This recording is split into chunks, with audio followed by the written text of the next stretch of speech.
Come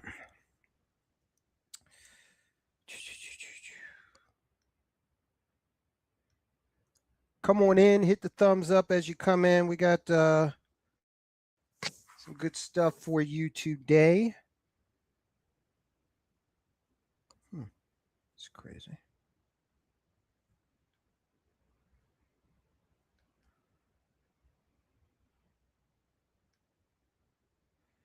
All right, today we're going to be talking about SpaceX. All right, we've been talking about the industries of the future. The future is now. All right. Don't you wish that you would have somebody tap you on the shoulder way back when in the 1800s when they created Coca-Cola? Don't you wish somebody had tapped your great great great grandfather on the shoulder and said, hey, buy this stock, never sell it, just keep passing it on to your family? This is not a recommendation to purchase SpaceX or any other stock, or not to purchase SpaceX or any other stock. We're going to examine it, and we're going to really delve into what they do. What does SpaceX actually do? Separate the hype from what's really going on, and you can make personal determinations from there. But I believe, and I do not own SpaceX stock. I will be very transparent with you about that. I typically don't go in for IPOs. People get excited. I don't know why they have fear of missing out when you can always buy it later, right? And here's why I don't typically go after IPOs. Let me show you. The SpaceX stock is down 20% since the IPO. So it's selling at what I believe, based on its potential as a company, which is different from the fundamentals of its stock. Based on its fundamentals as a company, I firmly believe that SpaceX is something that should be entertained for the long term. But again, that's no different from what I've said about any other stock in terms of my view. I'm an investor. I'm not a trader. God bless the traders. If you can make money doing that, then more power to you. It's just not my MO. All right. Let's give it another minute so some folks can get in here. I'm going to do a separate video. Texas is cracking down on THC. My wife and I went to the grocery store last week, and there was a guy just standing outside of the grocery store, rolling a joint and smoking marijuana. Like, this is out of control. This is stupid. Don't you have a home you can go to do that, or a park or something? Because it's legal here in Maryland to an extent. I don't know to what extent. Don't take my word from it. I don't indulge. Let's see here. Hold on one sec. But yeah, we're gonna do a video on Texas saying, nah, we're gonna roll this back a little bit. But that's a story for another day. Okay. All right. Deb is in the house. Good to see you here. Alex is also in here. Good afternoon, Tyrone and Tyrone Stan. I'm scared for Sharia law to take over America. 100% of Democrat college students in Michigan's precinct voted for Abdul al-Saeed. These kids have no idea. They have no idea at all. The religion is not tolerant of a lot of the things that these millennials and Gen Zers prize. Homosexuality is not tolerated. They take a dim view on women's rights. In some countries, like Saudi Arabia, for example, it is illegal to drink alcohol. So again, the colleges of today are little indoctrination factories. I would strongly suggest that unless you want to be a doctor or lawyer Unless your kid wants to do something like that, be very careful of these colleges. Very careful. I've seen so many pictures of kids that go in, and then you look at them 3 years later, they're unrecognizable. They believe all sorts of things. They don't have a good sense of history. And they're taking some degree that's not going to result in their ability to pay back the loans. It's just a crazy cycle. Okay. All right. Let me type something and then we'll get started, guys. Hold on.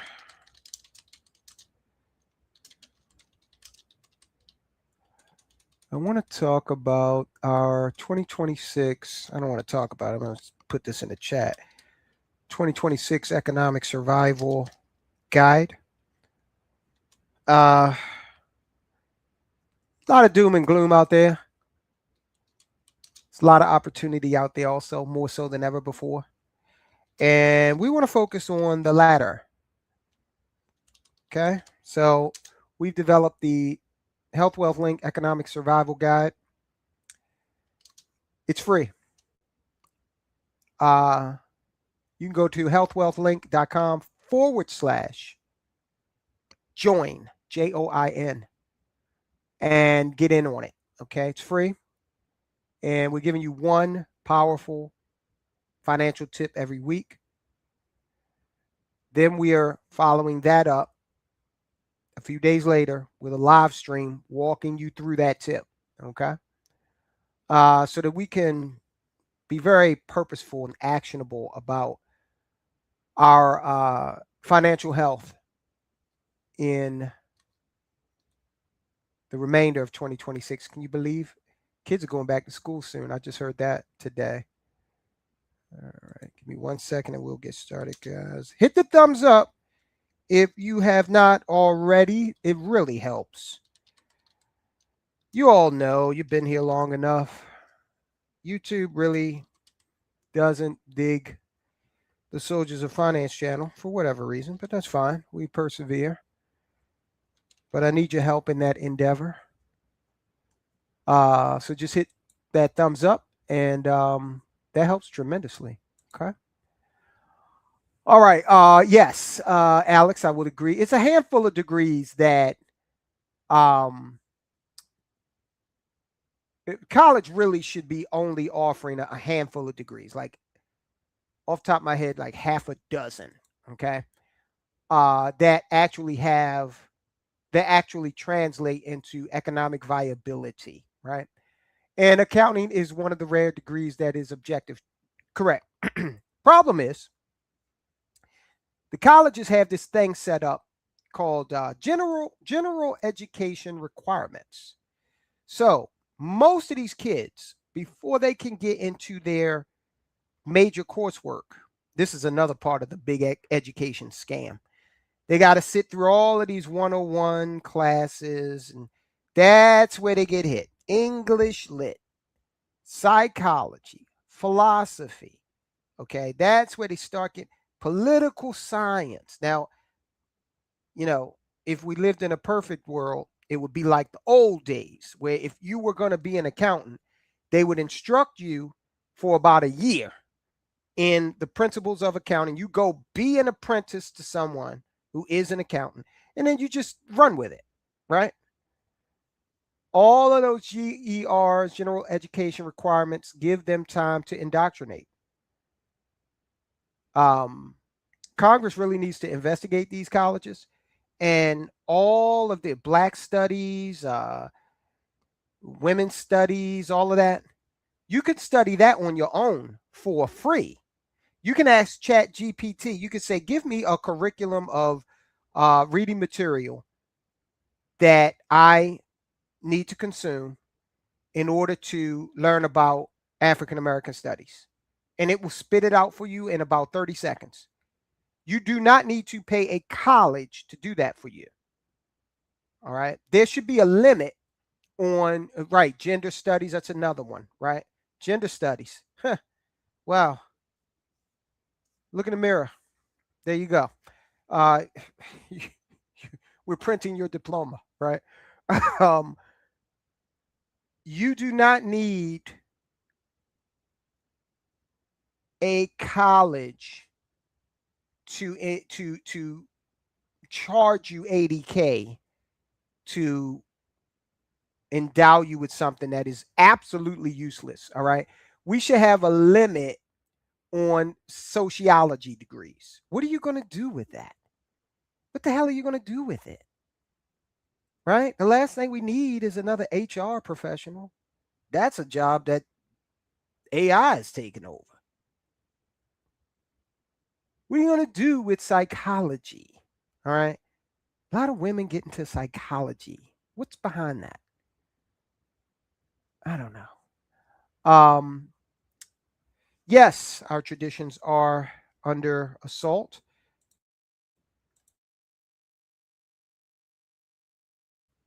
It's true, Deb. Sexuality studies. And we have more teachers than ever before. In any event, okay, you guys know I have to go off on a rant at some point during our live streams. But let's get into SpaceX. SpaceX just had their IPO about a month ago, right? And a few days ago, SpaceX actually had a rocket crash into the moon. And I read one of these news agencies said Elon Musk damages the moon. No, damage is something that you sure if his rocket crashed into my house, that's damage. It's the moon. It's been there for 4 billion years. It's hit all the time actually by micrometeoroids, meteorites. Um,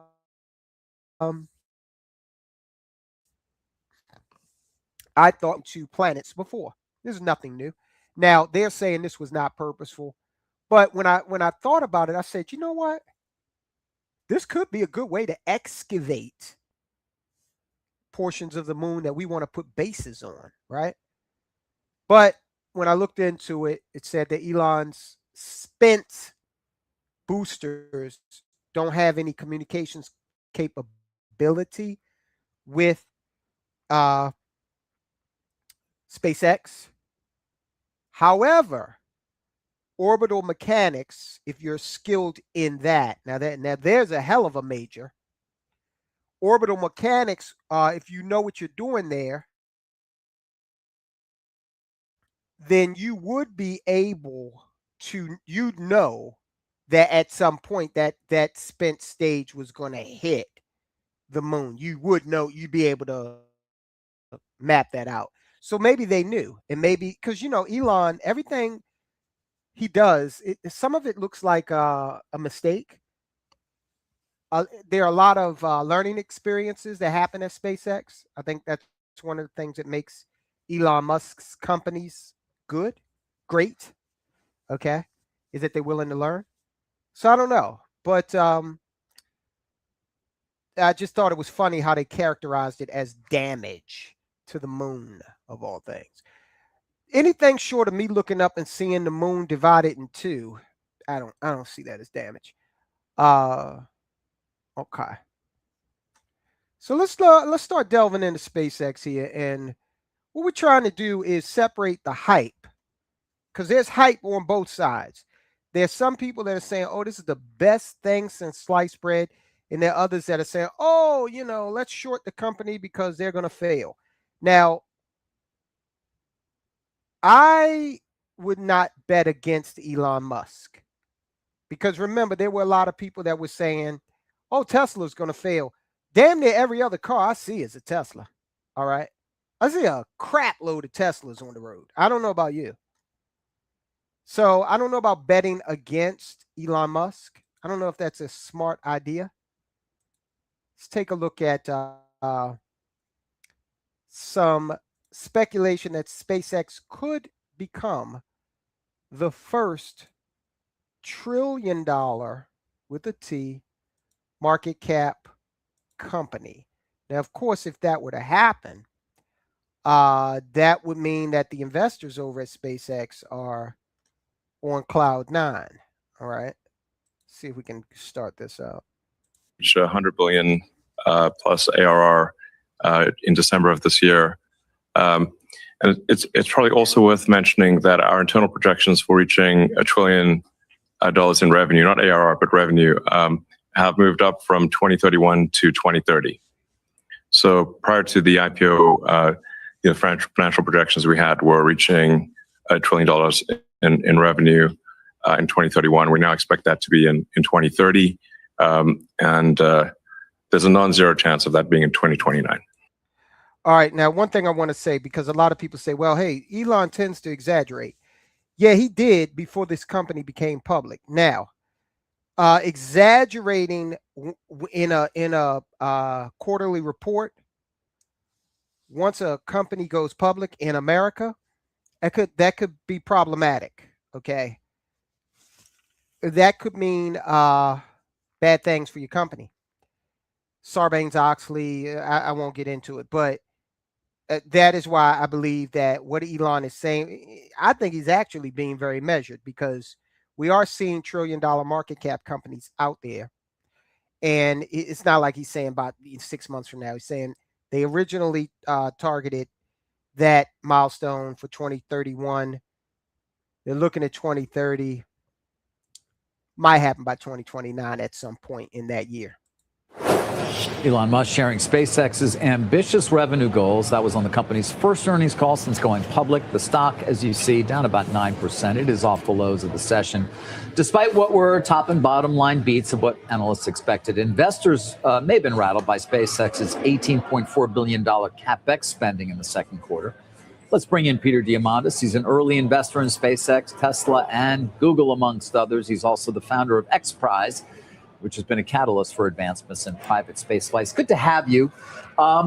Peter, let's just start off. Give me your reaction to the idea of $1 trillion in revenues from this company. It would be 10 times at least where they are right now in an ARR.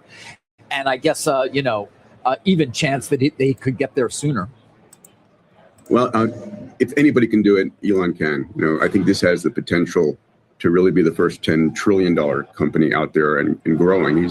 He's building civilizational level infrastructure. Now, understand, I believe this gentleman right here, I'd put him more on the uber optimistic side of things. All right. He's saying 10 trillion. A lot of investors would be satisfied with 3 trillion. Okay. Right. But he has some very interesting things to say. And how do they get there? After we listen to what he has to say, we're going to talk about how SpaceX makes money. And you might be surprised at what its main revenue source is. Structure. The challenge is, I don't think the market knows how to value this company. It's not a company. It's really 4 different businesses that are wrapped into a vertical. And you have to look at each individually. And, you're going to hear from me the bull case, because I'm a huge believer in what they're building. If you want to run down each of those, we can do that. Well, I would like to, just tell me when it comes to this $1 trillion number. I mean, it's not that far away. Obviously, we can all do math. What gives you the confidence, based on what you're seeing, that they can have a 10-fold increase in revenues from where they are right now? Well, let's look at this. The first business they're in is global communications, right, with Starlink. Starlink is going to be delivering global, gigabit connectivity to the entire planet, billions of individuals. They were just making a dent in that regard right now. And then they're going direct satellite to cell phone. And as Gwen said on the earnings call yesterday, that's a $600 billion level of revenue potential, and they expect to take a chunk of that. If you can be driving anywhere on the planet, in the middle of the mountains or in the middle of the outback, and get cell phone connectivity, that's the service I'm going to want to use on a global basis. So the telecom industry on its own has the potential to deliver a large chunk of that. The second business that they're in is as a hyperscaler delivering AI. They've already signed up $28 billion of annualized ARR in terms of revenue for that business. And they're building out faster than anybody else is doing it. They announced yesterday there'll be 2 gigawatts of compute at the end of this year, and shooting for upwards of 10 gigawatts by next year. we did a upload video a couple of days ago on Colossus, which is Elon Musk's version of a data center for his XAI. If you haven't seen that, go watch it. It's a fair look at the environmental impact of Colossus on the area that it's in, but it also talks about the investment potential. Okay, so take a look at that after this live. And that business alone is where they're going to be having probably the greatest amount of revenue, especially as they go beyond that to building orbital compute. And surprisingly, Elon said they're going to be launching their first AI satellites in partnership with NVIDIA in 2027, right? Much faster than anybody thought they would. And if they hit their numbers, we're talking about a infrastructure of AI compute in space that's going to be serving all of the hyperscalers, because no one's going to be building that fast. Okay, so how does SpaceX make its money? All right, obviously, they have significantly lowered the cost to put a kilogram of payload in orbit. All right. They have lowered that anywhere, depending on what you're doing, between 75 and 95%. All right. That's attractive. How do they do that? Well, it's very simple. If you can have a reusable rocket system, right? Now, traditionally, the only reusable vehicle that we've ever had was the space shuttle, and only a portion of that vehicle was reusable. Of course, the orbiter was came back and flew back up, but the boosters, now the solid rocket boosters, they would recover them in the ocean, and they had some limited ability to be refurbished. The liquid tank, the big brown tank in the middle, that one was pretty much throwaway. Okay. The shuttle was an important program because it gave us a lot of data on reusability. But Musk, we know what he's doing, right? Not only is he catching these things with that Maxilla, he is landing them in the ocean. And that's a feat, because when they land on that pad, they're basically landing on something that's moving in all three dimensions, right? Very, very impressive. Okay. Diamond Dave. Wow, I was talking about you last week with the fellas. Good to see you. Good to see you. Hope all is well. So of course, SpaceX is able to recover a lot of the infrastructure, refurbish it. This is the thing that people don't see. They see the rocket come back down and land, the booster come back down and land. They see that. They see, Maxilla catch it. But what they don't see is the ability that SpaceX has to rapidly put that component back in service. Okay. That ability is key. The gentleman that's gentleman here on the screen, he was talking about some of the capabilities that SpaceX has in terms of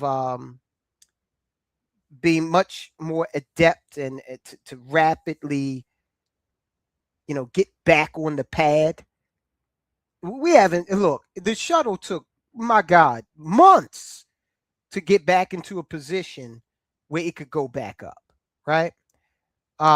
Sophisticated machine, carrying human lives. I get it, not criticizing them.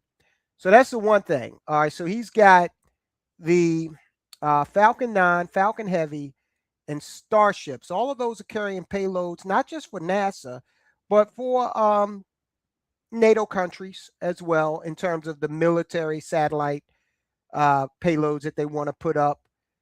And there are a bevy of commercial clients out there too. And there are more commercial clients than ever. And smaller countries can actually launch into space because SpaceX has brought that price down, again, between 75 and 95%. Tremendous, right? So that gives them damn near a monopoly. Remember, Warren Buffett said one of the things you want to look for in a solid investment is what he calls a moat, right? Like, the moat with that, we could set up a moat with the castle on one side and the land on the other. We take that bridge up and the invaders can't get us, right? So what he means by that moat is something that no other company has. All right. What is the moat for McDonald's? The moat for McDonald's is their system. That system that has allowed them to feed billions and billions of people because they have a systematic way of serving the food, right? So much so that I can tell you through personal experience, the quarter pounder, when I was working in France, I went to the Champs-Élysées McDonald's because I'd seen Pulp Fiction, and John Travolta said they don't call it a quarter pounder in France because they got the metric system. They call it a Le Royale with cheese or with fromage, or Le Royale et fromage. And so I went in to test this out in my American arrogance and accent. Let me get a Le Royale with cheese. And they were like, okay. And they gave it to me. And it tastes the exact same. All right. Now, there are different menu items depending on regionally. So you find stuff in Japan that you may not find here. But the system that McDonald's has is so strong that it lends itself to predictability. You don't have to guess at what a quarter pounder will taste like. I don't give a damn if you get it in Paris, Baltimore, Sacramento, Juarez. I don't think I'd be very surprised if there's a McDonald's in Juarez. But you get the point. All right, so that's part of it. That's part of a very sophisticated moat, the ability to not only reuse the infrastructure, but to then get it back into a position where it's ready to go again. All right. Starlink accounts for 60% of the revenues of SpaceX. Why?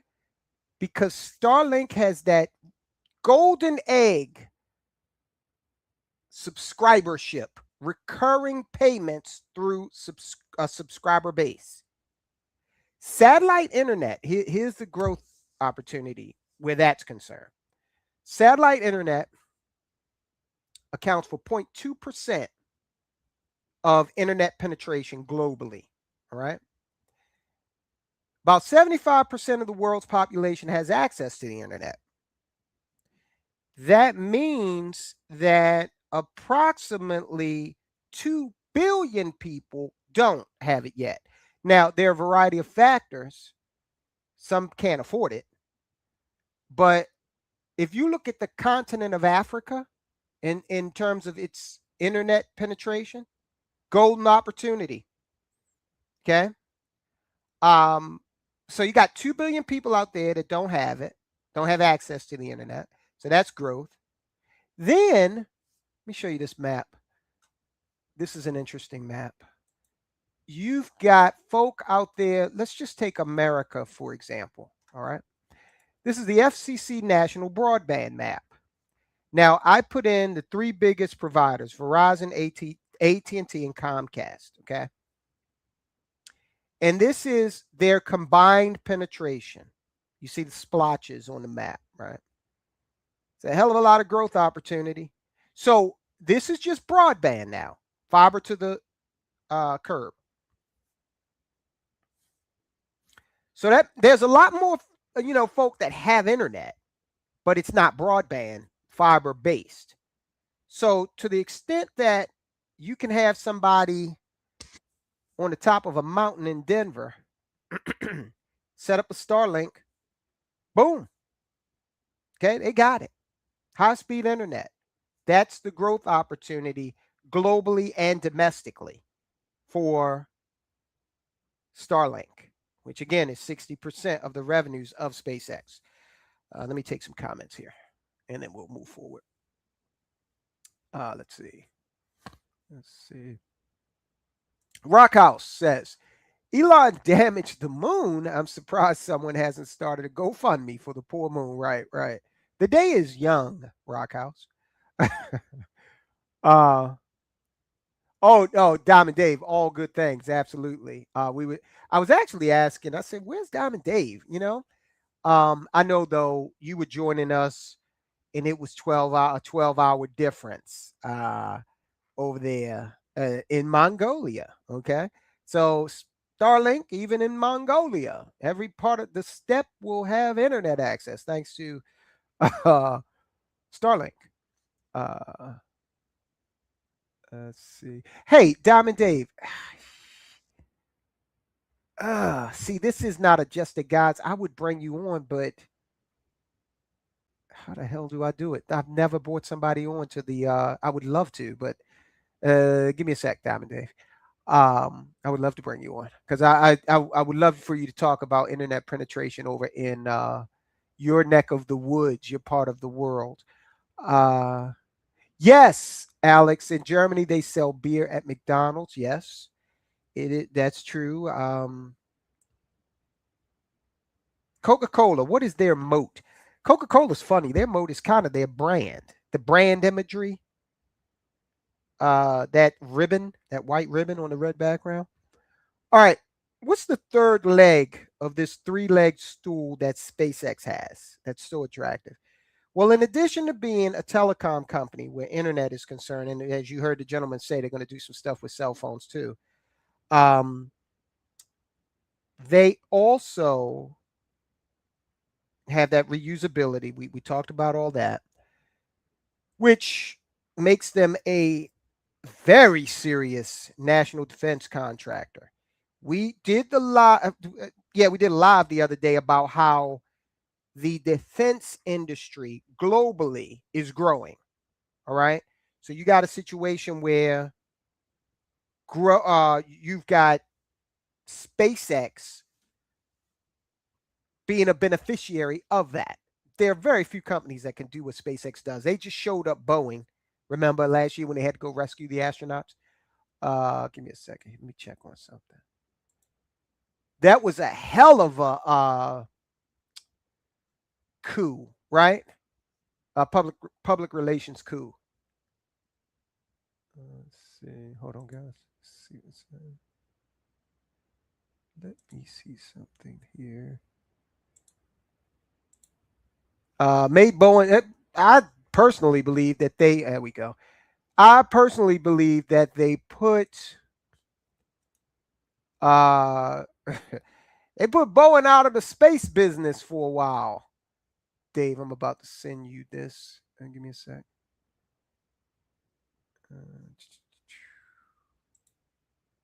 Oops, that was a mistake. Dave, let's see.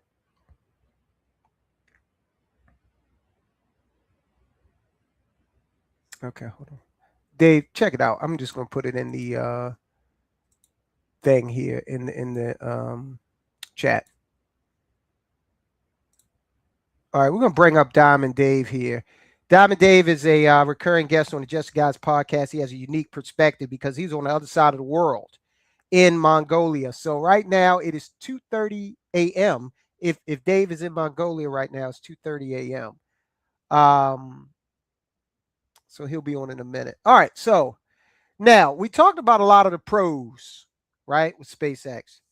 Let's talk about some of the cons. SpaceX burns through a crap load of cash. Okay. Crap load of cash.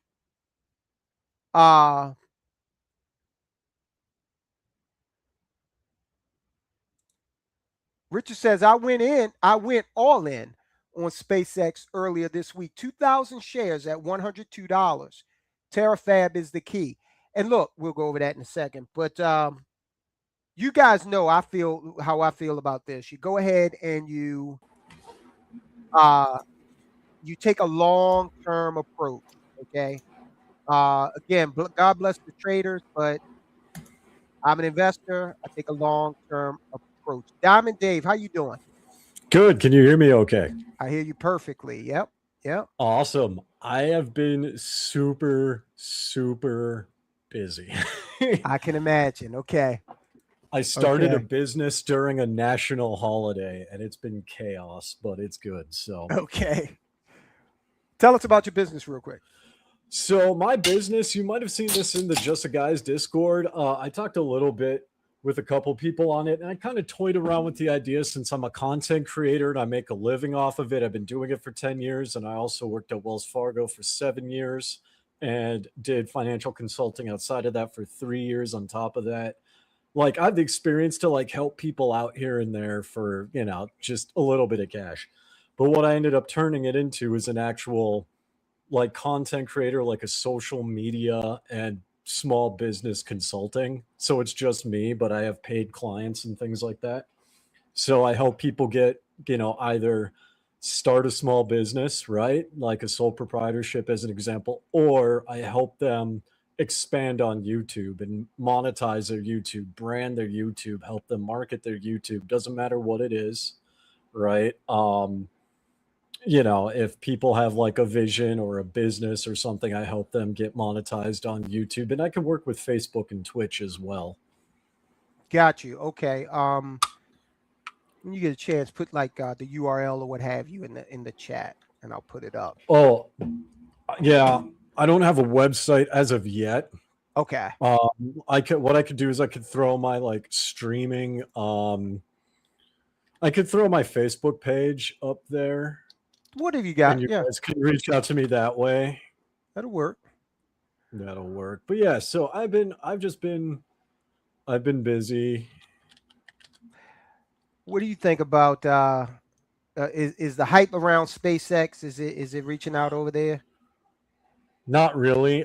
So like, here's what I'm gonna do real quick. I'm gonna post this in the back private chat, and you copy and paste it like so. All right, if cool. people want to help get their YouTube monetized, or even if you want to, you can ping me there. Got you. Perfect. So yeah, I don't know. So like here in Mongolia, Starlink is a thing. That's going to be more out, like you said, in the steppe and like the Gobi Desert, like the Buryat. They'll use it. They are, they're in the countryside. Here in Ulaanbaatar, there's Unitel, and I think like Mobicom or another company, but there's actual internet companies here in the capital. So, and it's much faster than Starlink. Just because, we have wires and cables and hook everything up, but Starlink's basically Wi-Fi, right? So as for SpaceX, it's hard to say because on the one hand, I feel like two things can be true at once. I feel like there's a lot of hype around it, right? And some of it's political hype. But on the other hand, SpaceX does, and Elon Musk in general does have the capital and the assets to maintain it. Right.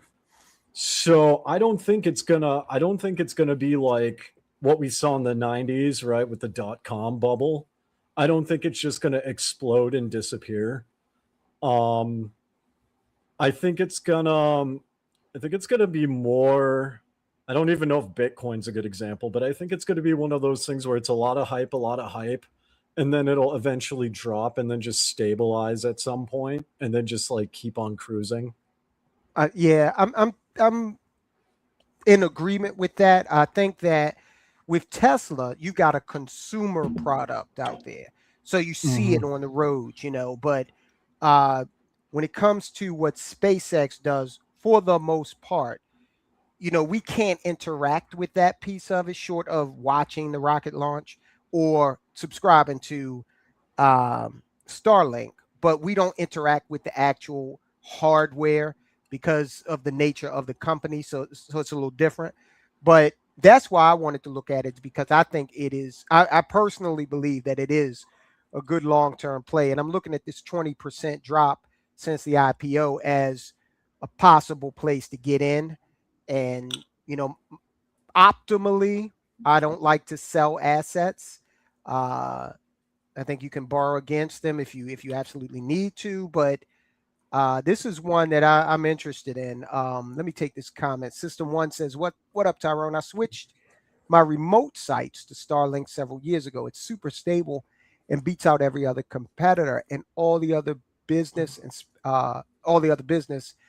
SpaceX is the future in many areas." I'm going to talk about that Oh, I terafab agree. piece. I think in the long term, yes. The thing with IPOs is IPOs are extremely volatile from the get go, Right. right? I mean, you look at Snapchat, that surged and then crashed within Mhm. 12 hours. So I personally don't, just with my anecdotal experience and education, I don't like use an IPO to like base the longevity of a company usually. Right. Right. Exactly.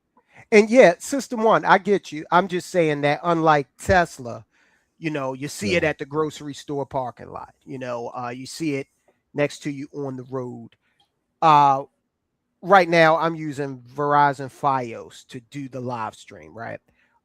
So I know that, but it's not like the brand is here on the desk with me. Whereas the Yeah. Tesla, you're in back of the Tesla, you see that T. But you're right in that the consumer product piece is Is that Starlink. Starlink. Right. Now, let's see. Richard had mentioned Terafab. Now, this one has some real, all of them have potential, but this one you're looking at being able to, if he gets this right, then all of that political instability that deals with Taiwan semiconductor and that situation over there, Elon might be on the verge of solving that issue because Terafab basically is his version of a mega scale semiconductor manufacturing unit. So this guy I've always compared Elon Musk to a modern day Howard Hughes, like an order of magnitude, of course, thanks to the technology, order of magnitude beyond, but still it's the same type of visionary attitude. Now, that is one of the risks of this whole thing. SpaceX, Tesla is heavily dependent on Elon Musk vision, intellectual capabilities, personality, even. So it's like a much larger scale. Martha Stewart, she is the brand, right? Yeah. And you could look at it. So Diamond David, we had Apple, right? And Mhm. you had that period where Jobs exited Apple, but then he came back, and when he came back, they really shot into the stratosphere. But then after he died, Apple has still been a very successful company. Elon's a young man. Wish him many, many years. If for Mhm. whatever reason he was not a part of the equation, do you still have the same long-term I optimistic don't know. prospect? Like I said, because of the assets, I don't think it would go. I don't think it would implode, but I think it'd be fundamentally different, and I think it would. I think it would turn more maybe into an Apple because like if we all remember Steve Jobs like in his day was a visionary, was like a Mhm. genius. And then he died. And then what has Apple been doing? It's repurposing the same stuff and just selling it in a different package, right? There's not as much innovation as like when Steve Jobs was around. So because like SpaceX and Starlink's a little bit different, it's kind of hard to say, but I do think that it's heavily dependent on Elon Musk, Mhm. but also, right, like nothing comes from a vacuum. So it's not just Elon Musk. Elon Musk has a core group of people that he trusts to implement that vision, right? You can be a visionary, but if you don't have a solid, and you could be extremely intelligent, but if you don't have like minded people around you that can execute that vision, that can do things that you can't, then it goes nowhere, right? So it would be interesting to see. I think it's too soon to tell, honestly.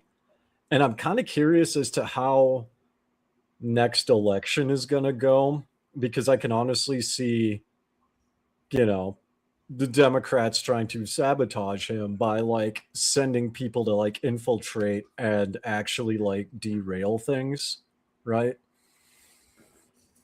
Because I mean Yeah, I that is mean, kind of, yeah, that's kind of the MO. And I mean, even if like, I mean, we look whether it's Trump, Elon Musk, or anyone in a position of like that level, he could be a genius, but if people in his core get sabotaged or whatever, it's gonna like implode, if that makes sense. no, it does. I mean, we're in a hyper partisan political environment, and it's so hyper partisan that a lot of folk aren't able to separate the national security aspects of Musk's technology from, his political leanings, unfortunately. Yeah. So, And I mean, I think that overall it would still exist. It would exist but die, right? It's kind of like, again, Apple, you brought up great example. Apple, the company exists. The spirit of Apple, right? The vibe of Apple is now gone. That's all right, Steve Jobs. And I right. think that's what would happen with SpaceX and especially Tesla and Starlink, because why do we know about it? Because Elon Musk is, well, I mean, he's a genius, but he's also kind of crazy, right? That's why we know about it. And once that craziness, once that spark is gone, the kind of, it's just going to be a shell of what it once was. And yeah, systems has an amazing point to that too, right? Yeah, It would yeah, turn into that, honestly. yeah, yeah. All right, guys. So let's come back down here to Earth for just a moment.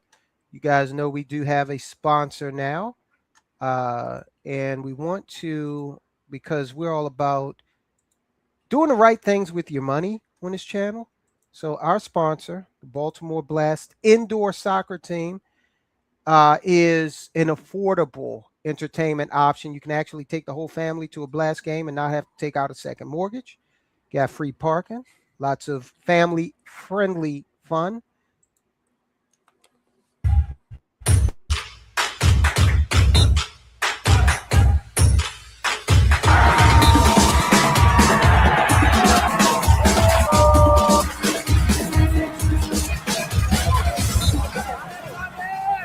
If you are looking for the best indoor soccer experience, it doesn't get better than the Baltimore Blast. Right here in Towson Arena. All right. Now, it may be a hike for Diamond Dave to get over to Towson Arena to enjoy a Baltimore Blast game. Bit But of a if you're in the swim. area, yeah, yeah. If you're in the area, please feel free to stop on by. We'd love to have you, and you may see me there. Free parking. It's a big deal these days. So, back to what we were discussing here. Let me. So we've got Elon doing everything from, and we haven't even begun to talk about his robotics aspirations, or and this is something that is not monetarily significant, but I think it goes beyond that. The fact that Musk, and this is something you lose without his vision. When he talks about making humanity a multiplanetary society or species, um, reaching out and setting up human civilizations on the moon, Mars. A lot of people poo-poo these ideas, and I'm always reluctant to do that because the Wright brothers were told that they were nuts, okay? And we went from Kitty Hawk to supersonic passenger travel uh, well within a century, all right? Um, we were told that so many things were not technical. Speed of sound, that wasn't seen as possible. Chuck Yeager proved it that incorrect. So when it comes to technology and our mastery of it, when he talks about setting up colonies in other places, true. There's going to have to be, because of the system that our society is driven by globally, and that's money. There's going to be there's going to have to be some monetary, some financial benefit to doing this. Okay, whether it be something we find out there that it's a resource, or whether it be some manufacturing process that is more efficient, done outside the confines of Earth. I don't know. Usually, with our species, technology is driven by uh, martial concerns. So, before we decided to power cities with nuclear energy, we destroyed a couple of cities with it.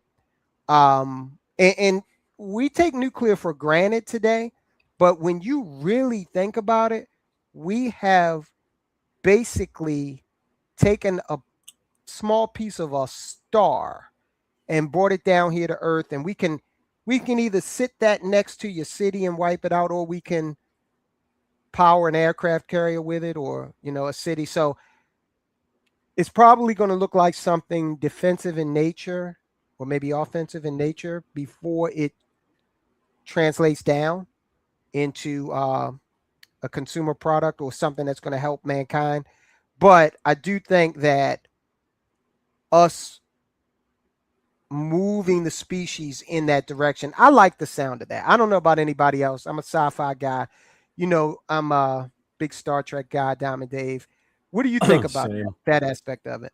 So I do agree. There's also like, and this is where vision, because my wife's late father, like I mentioned a bit on Just the Guys podcast about how, like here in Mongolia, he constructed national monuments that are tourist attractions, and millions come and visit them globally, right? So like there's a vision, but ultimately the vision has to, like, the vision and reality butt heads, right? And excuse me, when it comes to like going to multiple solar systems, or like, excuse me, multiple planets, right, and being like multi-planet, there's not just the financial aspect, but there's the logistics aspect of how do we keep the human body alive and functional during this journey? How do we get supplies there? How do we build there? How do we maintain the buildings there? Right? So, and all that's going to cost money too. So, I mean,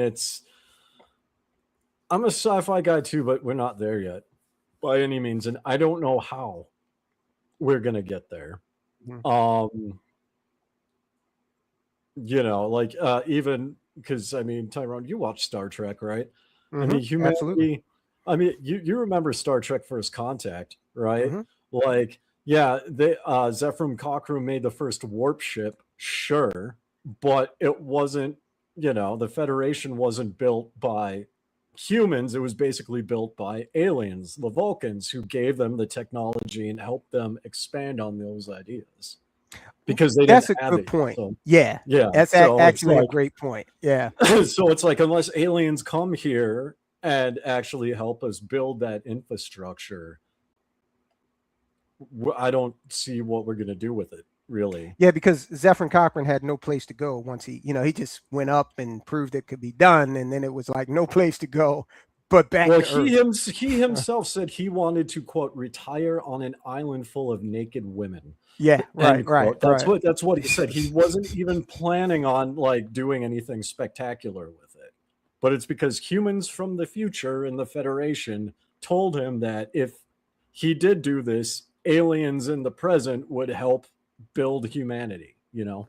So Well, this is an interesting take. LJ says Musk believes being a spacefaring civilization keeps people hopeful and inspired about tomorrow. Not me.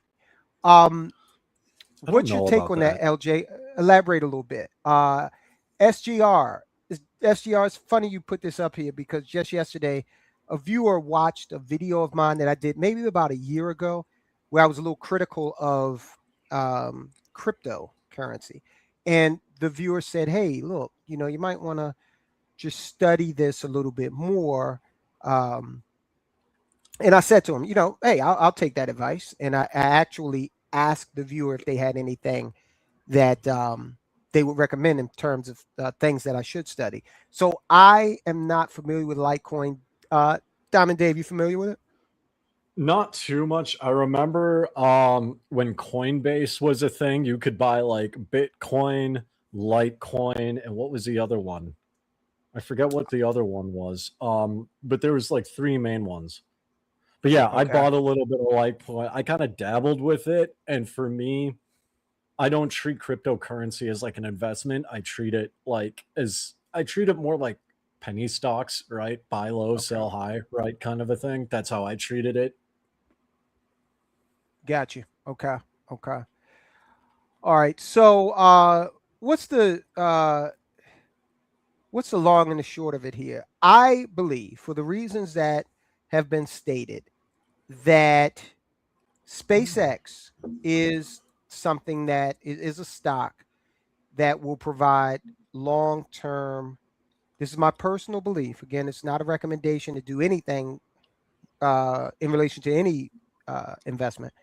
But I believe that for the reasons stated, that this company is well positioned, has a hell of a lot of competitive advantages. It's so far ahead in so many technologies. And that doesn't have to, be the case forever. It has a few risks, chief among them being that what propels this company financially, from the standpoint of vision, is one individual. Okay. And also there are risks associated with their political risk. Okay. I saw a Tesla a few weeks ago with a bumper sticker that said, love the car, hate the CEO, which I thought, well, this is stupid, right? I mean, I don't know what we drive a we got a Volvo wagon and a Volvo EV. Okay. I think I know why they have that. I think I know why they have that. Yeah. I get. They don't want their Tesla getting smashed. That's that, the only that could reason be it. why they Right, have it. right, Yeah. right. But that also exposes another aspect of that, the involvement of Elon. I don't know what the political leanings of the Volvo CEO are. I don't even know who the hell the Volvo CEO is. So there's that. We know who started the Volkswagen. No, Oh no, sure. not Volkswagen. Volvo. Volvo. I'm sorry. I thought you said Volkswagen. You. I'm like, oh, okay. We know who that original CEO was. So okay, right. My bad. So I maintain that for me, I will probably jump in a little bit at this 20% drop. And do I ever intend to sell it? I don't intend to. I might have to at some point, but that's not my intent. I get into things and I just hold on to the asset forever. Well, if you really, I mean, you could just, you probably have your Series 6 and 63 license, right? Because I don't. Mine was more banking sign. Oh, okay. Yeah, I have the insurance licenses. Oh, you have the insurance license. Yeah, oh, okay. Yeah. Because I don't need to do. I like the fixed products for my clientele. I don't really want to dabble in the variable for them. So yeah, the insurance licenses. I was gonna say you could just hedge it. I mean, if you have the capital, you could just hedge it. And for people who don't know what that is, it's basically you take the opposite position. So you hold a stock thinking it's going to go up, but you can also short it at the same time, as an example, or do a put option. So if it loses money, you actually gain money from the short or the put option, and then it mitigates or just breaks even. Right. That's so could do that, but I don't know if I'd hedge that. I think if anything, it's gonna because it's got a lot of government contracts too, and that's part of the political risk, right? Because the government can turn on it hard. But if, say, JD Vance becomes president, right, in 2028, assuming he runs, then him or Marco Rubio, they'll be fine with respect to that. But the other thing is, you could strip SpaceX of those contracts and give them to Boeing or Lockheed. but they're going to cost a hell of a lot more because they don't have that reusable technology. And you might even see a Boeing subcontract to SpaceX in order to, leverage economies of scale. You might actually see something like that. So That's also true. Yeah. yeah. LJ So says many variables. a lot, right? LJ says Musk sees the challenges of Mars, sees a challenge of Mars as a massive catalyst for innovation, pushing engineering limits that also benefit life back on Earth. He sounds insane. Elon's a textbook mad scientist. And that's the appeal, right? Because think about how the people who were standing at Kitty Hawk on the day that the Wright brothers did their thing, right? Half of those people were probably like, watch this. They're gonna crash. They're gonna get grievously injured. The same reason you watch IndyCar racing. You don't watch, you watch for the crash, right? So half of those people were probably like, these guys are crazy. They're talking about flying. All right. Edison, he had a lot of personality quirks. I talked about Hughes. I mean, Hughes went full blown crazy. If you guys haven't seen The Aviator with Leonardo DiCaprio, it's a great movie. It's a decent approximation of Howard Hughes. But hell, Jobs used to wash his feet in toilets. Okay. These guys, there's a fine line between genius and absolute batshit insanity. And we're experiencing that with Elon Musk right now. So there you have it. I'm going to do a video also on SpaceX had expressed some interest in purchasing Verizon.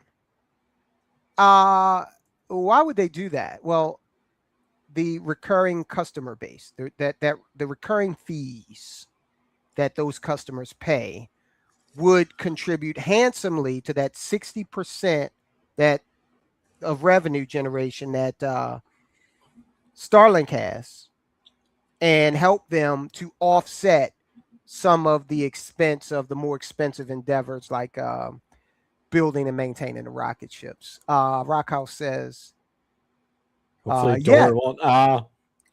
give it to Boeing. Hopefully, a door won't fall off the spaceship halfway to Mars. Right. Who are you gonna say, Dave? Well, yeah, don't give it to NASA. NASA has a bad problem with doors. What was it? Apollo 11, Oh Space Shuttle yeah, Columbia. What was the other one? There's like 3. I forget what the other one was, but yeah, don't give it not to terrible NASA. things. Yeah. Well, guys, I am going to let you guys. We've been on here for just about an hour. Dave, thank you for joining. I really appreciate it. We got to. We could chat in the after show too when the show. Yeah. Let's do that. So, guys, I'll let you go. We'll be back at you, and look out for the upload. Check out the upload we've got on the channel today, guys. It's about Buc-ee's and how they're bullying mom and pop gas stations and convenience stores. It has made me not want to go to Buc-ee's at all. I don't want to patronize them anymore because they're being corporate bullies. Okay, guys, thanks for joining as always, and I will be back with you soon.